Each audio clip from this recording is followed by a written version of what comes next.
반갑습니다. 한바닥 한국사입니다. 오늘 한바닥에 정리할 내용은 13강 고대 사회의 문화 첫 번째 시간이 되겠습니다. 그 중에서도 오늘 살펴볼 내용은 유학과 관련하여 한바닥에 정리해 보도록 하겠습니다. 유학은 국가 주도로 발전을 하게 됩니다. 인재를 양성한다든지 중국과의 교류의 필요성 등에 의해서 국가 통치에 매우 유용했기 때문에 이 유학이 국가가 주도해서 발전을 시켜 나가야 되는데, 오늘 살펴볼 부분은 시대적으로 고대가 되겠죠. 고대 사회는 삼국시대부터 통일신라 시대까지를 우리는 고대 사회, 고대 국가 이렇게 칭합니다. 그럼 먼저 삼국시대부터 살펴보도록 합시다. 삼국시대 때는 유학과 관련된 대표적인 교육기관으로 먼저 고구려 같은 경우에는 중앙의 교육기구와 그리고 지방의 교육기구가 별도로 존재를 했습니다. 그래서 중앙에 설치되었던 대표적인 교육기관으로는 태학이라는 교육기관이 있었죠. 특히 이건 언제 때 만들어졌냐면 오수리망 시기 때 설치되었고, 지방에도 영당이라는 교육기관이 존재해서 여기에서는 학문과 그리고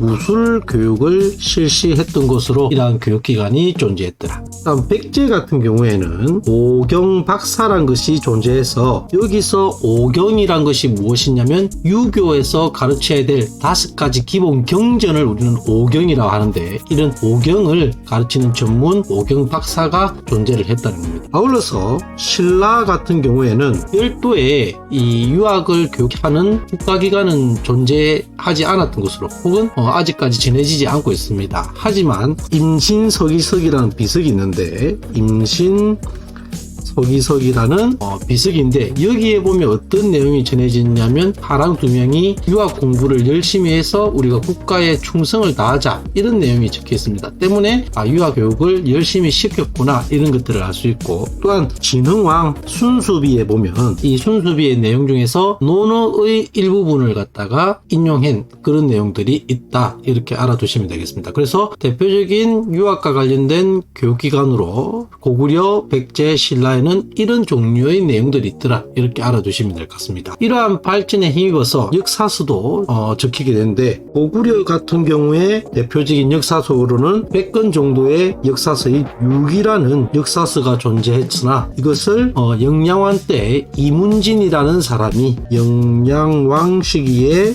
이문진이라는 분이 다시 빌려서 신집 5권으로 이렇게 만들게 됩니다. 백제 같은 경우에는 근초고왕 시기 때 고흥이라는 분에 의해서 석이라는 역사서가 편찬되게 되더라. 신라 같은 경우에는 진흥왕 시기에 칠부라는 분에 의해서 그 칠부가 되겠습니다. 국사라는 역사책이 편찬이 되었더라. 하지만 현재는 이 모든 책들이 전해진다, 전해지지 않다, 전해지지는 않고 있습니다. 이제 통일신라 시대로 넘어가게 되면 이 유학은 좀 더 국가 통치에 특히 이용이 되게 되는데, 왕권 강화의 목적에 의해서 유학은 더욱더 또한 발전을 하게 되죠. 교육기관 같은 경우에는 통일신라를 먼저 살펴보면, 통일신라의 대표적인 교육기관으로는 신문왕 시기에 학이라는 교육기관이 만들어지게 됩니다. 언제 때? 신문왕 시기에 인재를 양성하고 이를 바탕으로 한 왕권 강화의 목적으로 국학이라는 교육기관이 만들어지게 되고, 발해 같은 경우에는 주자감이라는 교육기관이 설치가 되게 됩니다. 주자감이라는 교육기관이 설치되어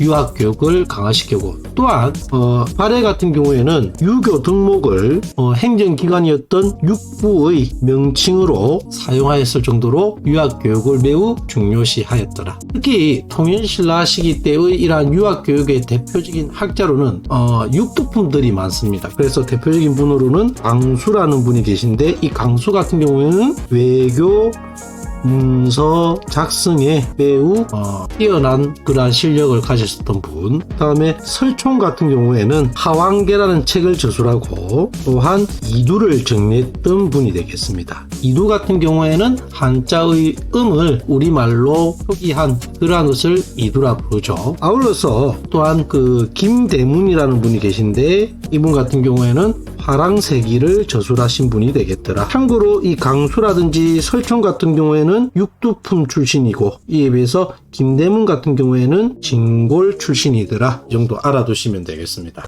신라말 통일신라 하대로 넘어가게 되면 특별한 교육기관이라기보다는 여기서 꼭 체크해야 될 제도가 하나 있습니다. 바로 인재 등용 제도로 인해서 원성왕 시기에 독서 3품과라는 제도가 만들어지게 됩니다. 언제 때? 원성왕 시기 때. 신라 같은 경우에는 골품제라는 신분 제도가 있어서 능력에 따라서 관리를 선발하지 않고 신분에 따라서 일반적으로 관리를 선발하죠. 그럼에도 불구하고 신라 말에 사회개혁을 위해서 이 독서 3품과라는 제도를 통해서 유교 경전 이해 수준에 따라서 관리를 선발하는 제도인 이 독서 3품과라는 제도가 만들어졌더라. 하지만 진골들의 방해로 인해서 제대로 실시는 되지 못했다. 이렇게 알아두시면 되겠습니다. 대표적인 학자로는 통일신라 신라 말의 대표적인 학자로는 너무나도 유명한 분이시죠. 최치원이라는 대표적인 학자가 있다. 역시 육두품 출신이 되겠습니다. 대표적인 책으로는 개원필경이라는 책을 저술을 했고 당나라의 빈공과에 합격을 했을 정도로 적어보겠습니다. 당의 빈공과에 합격을 했을 정도로 매우 능력이 뛰어나셨던 분이고